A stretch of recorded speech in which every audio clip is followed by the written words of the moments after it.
Assalamualaikum warahmatullahi wabarakatuh. Waalaikumsalam. Perkenalkan, nama saya Walia Ramadhani. Saya dari SMKN 12 Jakarta. Di sini saya dari kelas 10 Manajemen Perkantoran. Bapak mohon izin saya mewawancarai Bapak tentang hak asasi manusia. Ya, Oke, baik. Bagaimana cara Bapak bisa membantu orang yang HAM-nya terlanggar? menjadi mediator di kedua belah pihak yang tersangka melakukan pelanggaran HAM. Oke, selanjutnya bagaimana Bapak menyikapi perintah yang melanggar HAM? Tetap menjalankan perintah tersebut, namun sebelumnya kita memberi informasi kepada pimpinan bahwa perintah tersebut melanggar HAM. Selanjutnya, apa nih upaya Bapak untuk meningkatkan kesadaran tentang pentingnya penghormatan terhadap HAM? Memberi edukasi ya, terutama kepada siswa-siswa yang mungkin masih dalam kategori belajar, penting menjalankan kerukunan antar individu pada setiap individu ke orang lain. Oke. Di sini apa sih Pak contoh yang Bapak ketahui tentang pelanggaran HAM yang terjadi di umum dan apa dampaknya terhadap korban? Tadi pelanggaran HAM yang simpel di antara kita pelajar terutama atau suatu kumpulan kelompok adalah bullying, ya kan. Ya, bersifat bullying ini akan mengenai dampak kepada korban itu akan depresi, kan bisa juga depresi tentang dia menjadi terlalu berani nantinya, ataupun dia menjadi introvert atau tertutup dirinya, itu yang bahaya. Baik, selanjutnya apa saja Pak manfaat utama nih tentang HAM di kehidupan sehari-hari kita? Terciptanya kerukunan antar individu, kerukunan antar individu dengan orang lain, dan akan terjadinya harmonisasi di setiap individu tersebut. Baik, terima kasih Bapak.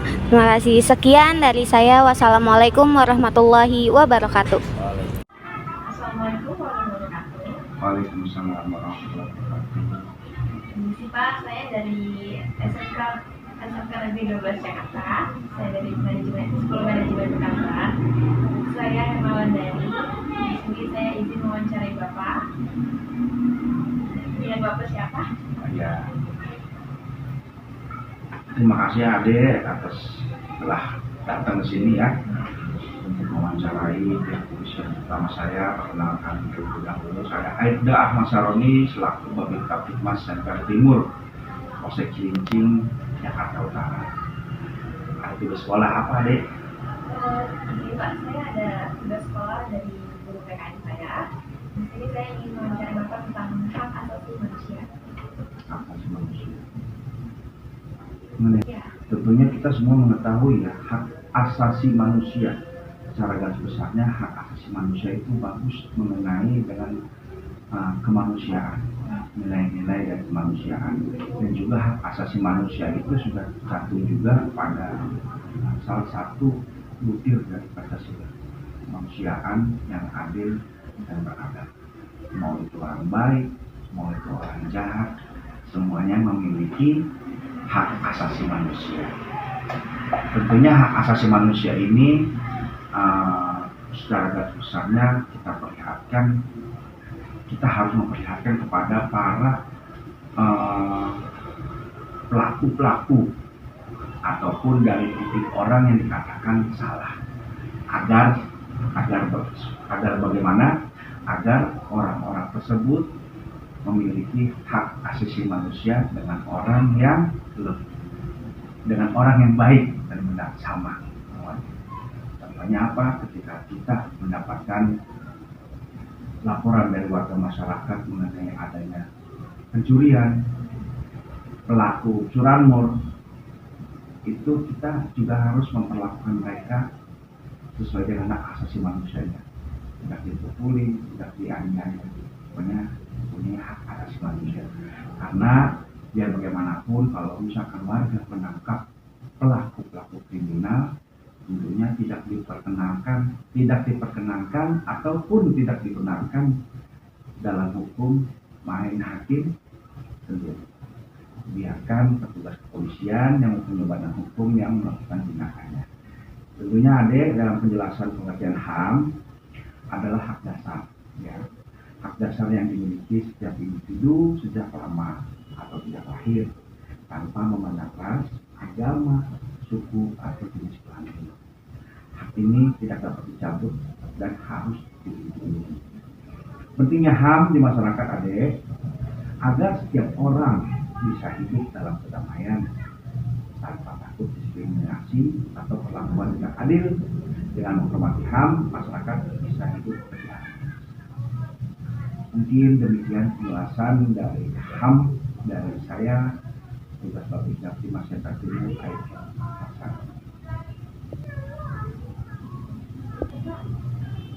Ada pertanyaan juga? Apa pertanyaan? Pertanyaannya di sini saya punya dua pertanyaan. Untuk yang pertama yaitu bagaimana cara Bapak bisa membantu orang lain yang HAM-nya dilanggar? Tentunya dalam pertanyaan seperti itu, adik, kita bisa membantu orang lain yang HAM dilanggar dengan mendengarkan cerita mereka. Pertama kita harus mendatangi mereka dulu nih, mendengarkan cerita langsung dari mereka dan memberikan dukungan moral. Selain itu melaporkan kejadian tersebut pada pihak berwenang, polisi atau lembaga yang menangani pelanggaran HAM. Juga penting agar kasus tersebut ditangani sesuai dengan Untuk pertanyaan yang kedua, bagaimana Bapak menyikapi perintah yang mungkin melanggar hak asasi manusia? menyikapi perintah ya. Ya. Melanggar HAM perlu ditindak tegas. Sebagai anggota bertugas untuk melindungi masyarakat, penting untuk selalu mempertimbangkan masalah. Selalu mempertimbangkan apakah perintah tersebut sesuai dengan prinsip HAM. Jika ada keraguan atau terlihat melanggar HAM, lebih baik kita semua berdiskusi atau melaporkannya kepada atasan agar tidak menimbulkan dampak negatif pada masyarakat. Untuk pertanyaan yang ketiga, apa upaya Bapak untuk meningkatkan kesadaran tentang pentingnya penghormatan terhadap hak asasi manusia masyarakat? Salah satu upaya yang dapat dilakukan adalah memberikan penyuluhan-penyuluhan ke dalam sekolahan, sosialisasi cara rutin sekolahan, lingkungan masyarakat, RT, RW, maupun pertemuan-pertemuan yang ada di kelurahan yang berkaitan dengan perkumpulan masyarakat yang seyogyanya masyarakat perlunya pengetahuan atau wawasan tambahan mengenai hak asasi manusia. Dalam kegiatan tersebut penting untuk menjelaskan apa itu HAM, pentingnya HAM dalam menjaga keharmonisan dan cara setiap individu bisa berperan dalam menjaga hak orang lain. Untuk pertanyaan keempatnya, di sini ada apa contoh yang Bapak ketahui tentang pelanggaran HAM yang umumnya terjadi dan apa dampaknya untuk korban? Oh gitu. Pelanggaran HAM yang umumnya terjadi meliputi kekerasan fisik seperti yang saya jelaskan tadi ya. Apabila ada laporan warga masyarakat adanya tindak pidana pelaku pencurian, curanmor, seperti itu. Namanya kekerasan fisik. Ya. Perundungan atau bullying yang sekarang sedang tren ataupun banyak yang terjadi di tingkat sekolahan. Oleh sebab itu kami Babin Kamtibmas sesering mungkin ataupun sebisa mungkin untuk sering-sering melindungi sekolah-sekolah, terutama kita tanamkan dulu hal-hal tersebut. Assalamualaikum warahmatullahi wabarakatuh. Nama saya Susila Sendayani, asal sekolah saya SMK Negeri 12 Jakarta. Jadi di sini saya akan mewawancarai Bapak atas nama Bapak Asmari. Jadi pertanyaan yang pertama yaitu bagaimana cara kita bisa membantu orang lain yang HAM-nya terlanggar? Kita harus tahu dan menghargai juga sama manusia ya, atau ibaratnya sama hak asasi manusia itu harus saling menghargai. Seperti satu, kita saling menghargai yang tua dan yang muda juga. Udah gitu aja. Oke, untuk pertanyaan yang kedua, bagaimana Bapak menyikapi perintah yang mungkin melanggar HAM?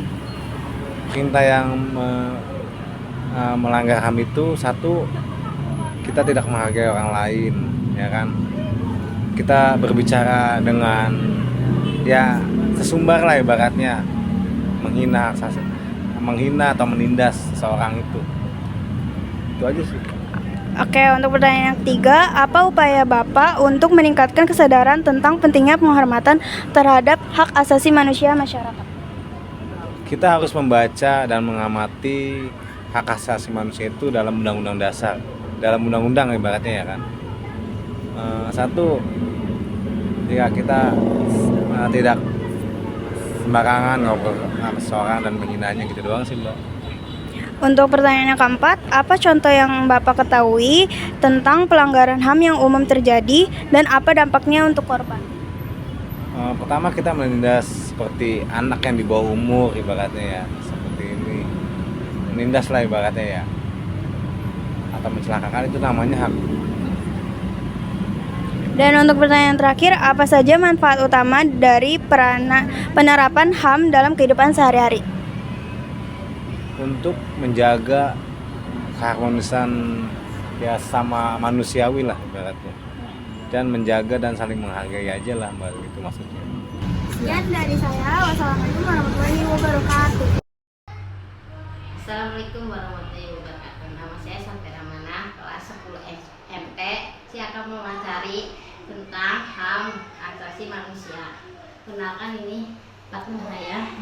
Halo, saya Bidan Badriana Alfi yang akan diwawancari oleh Safira dengan tugas sekolahnya. Boleh dilanjut? Pertanyaan saya, bagaimana cara kita bisa membantu orang lain yang HAM yang dilanggar? Oke, pertama dari bidang saya ya, sebagai bidan.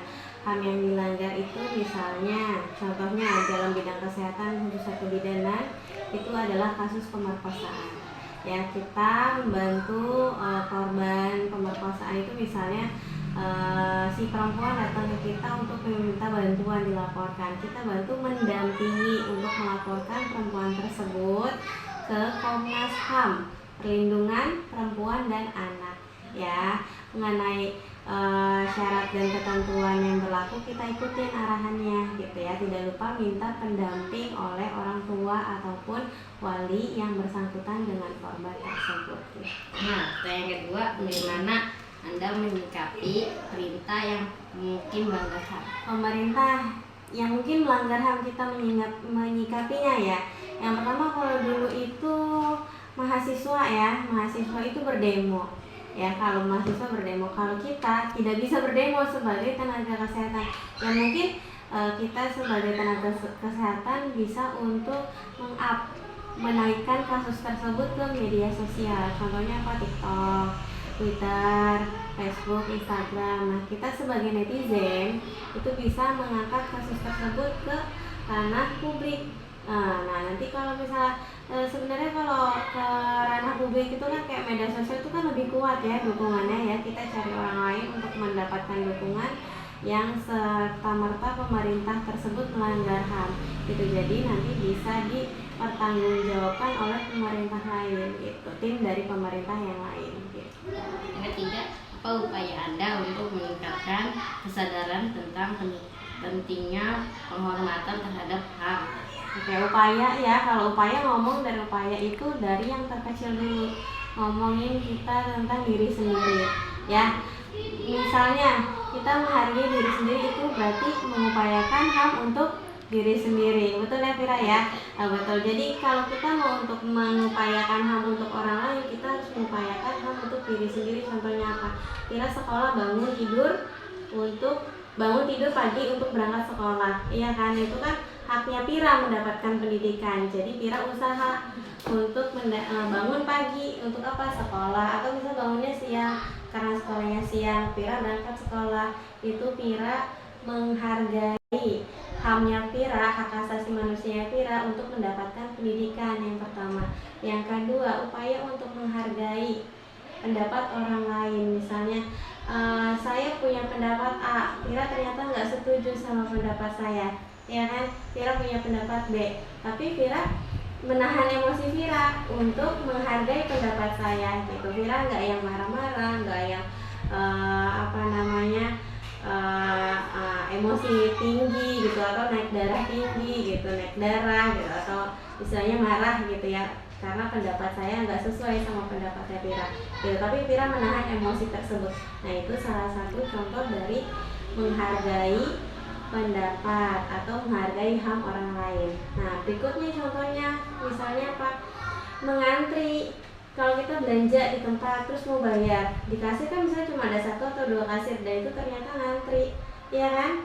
Ngantri. Nah, kita itu kenapa harus ikut ngantri? Kita menghargai HAM-nya orang yang sudah ngantri lebih dulu di depan, gitu. Jadi dari yang terkecil, menghargai diri sendiri untuk mengupayakan HAM, ya kan? Menghargai diri sendiri. Kalau udah menghargai diri sendiri, itu secara otomatis Vira dapat menghargai orang lain. Jadi Vira menghargai kebutuhan diri Vira untuk mendapatkan pendidikan, yaitu Vira bangun pagi atau untuk sekolah, berangkat ke sekolah, atau Vira merasa lapar karena kebutuhan HAM Vira butuh makan nih, Vira ambil makan, gitu. Itu yang contoh dasarnya, contoh sehari-harinya gitu ya. Nanti kalau misal memang banyak kasus di luar sana, udah setelah sekolah nih ternyata banyak kasus yang lebih berat, karena Vira udah bisa menghargai diri Vira, itu otomatis kasus tersebut nih akan ringan dijalanin gitu ya. Oke, ada lagi ya? Lagi saya boleh apa saja manfaat utama dari penerapan HAM dalam kehidupan sehari-hari? Manfaatnya banyak. Yang pertama, utama manfaatnya itu jadi lebih tenang, karena Vira udah menjalankan kebutuhan Vira, kebutuhan hak asasi manusia Vira kan.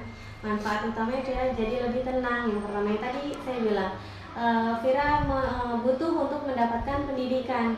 Setelah mendapatkan pendidikan, setelah lulus, hak asasinya untuk diri Vira itu, karena Vira udah menjalankan tugas Vira sebagai anak, mendapatkan pendidikan. Nanti ada yang minta butuh bantuan, boleh dibantu selagi mampu dan bisa, gitu ya manfaat utamanya. Oke, lanjut. Udah selesai. Terima kasih. Gitu. Assalamualaikum warahmatullahi wabarakatuh. Waalaikumsalam warahmatullahi. Assalamualaikum warahmatullahi wabarakatuh. Perkenalkan, nama saya Yusri Nabila Rohmah dari kelas 10 MP. Di sini saya akan mewawancarai tentang HAM bersama. Hai, saya Ibu Gita sebagai guru PKN SMK Negeri 12 Jakarta. Oke, baik Ibu. Di sini saya akan mempertanyakan tentang HAM. Yang pertama itu, bagaimana cara Ibu bisa membantu orang lain yang HAM-nya dilanggar? Di sini kan HAM itu kan ada beberapa jenis ya, ada HAM berat dan sama HAM ringan. Kita lihat dulu pelanggarannya seperti apa. Jika memang kita pelanggarannya cuma hanya umpamanya pelanggarannya itu kayak cuma disenggol atau apa gitu, yang kayak cuma ini gitu kan, kayak dibully, kita masih bisa membantu, maka kita bisa langsung membantu. Tapi jika pelanggaran HAM-nya itu sudah yang kategorinya sedang ke berat, maka kita tidak bisa langsung membantu, karena kan kita tidak punya kapasitasnya ya untuk langsung menolong gitu, orang tersebut menolong. Pokoknya orang lagi ditodong kita tolong, kita sedang sendirian kan nggak bisa ya, kayak gitu. Maka kita yang harus kita lakukan pertama adalah memanggil pihak yang berwenang, mungkin polisi kayak gitu, atau kalau di sekitaran situ ada satpam, maka satpam kita panggil. Selain itu juga sekarang penting harus ada dokumentasi, divideoin nggak apa-apa kayak gitu ya. Jadi lihat dulu kondisi situasi pada saat kita melihat orang yang HAM-nya dilanggar. Lanjut ke pertanyaan kedua, yaitu bagaimana Ibu menyikapi perintah yang mungkin melanggar HAM? Kalau kita ibaratnya dikasih perintah gitu sama seseorang, dan ternyata perintah tersebut ada potensi untuk melanggar HAM, maka kita itu harus menolak, ya kan? Dan kita kasih alasan. Mungkin kita gini aja, mungkin saja orang yang memerintah itu tidak sadar bahwa perintahnya itu ada unsur pelanggaran HAM. Kita jelasin aja, mohon maaf saya tidak bisa karena ada unsur atau ada sesuatu dalam perintah itu yang berpotensi untuk melanggar HAM.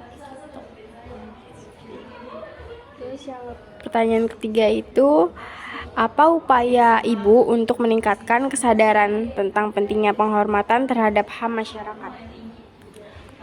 Upaya yang kita bisa lakukan itu adalah yang pertama, kita dalam lingkungan keluarga, ya, maka kita mengajak keluarga kita untuk menghormati hak asasi manusia. Terus kita di lingkungan sekolah, sebenarnya kamu nih sebagai seorang pelajar, maka kita bisa ikut dalam kampanye penghormatan terhadap hak asasi manusia. Kampanye yang sederhana saja, mungkin kalau sebagai pelajar kan suka sosial media, posting lah sesuatu kayak bikin poster atau apa di sosial media gitu. Baik, pertanyaan yang keempat itu, apa contoh yang Ibu tahu nih pelanggaran HAM yang umum terjadi pada masyarakat dan dampaknya untuk korban itu apa? Kalau di masyarakat sebenarnya lebih ke kayak apa ya?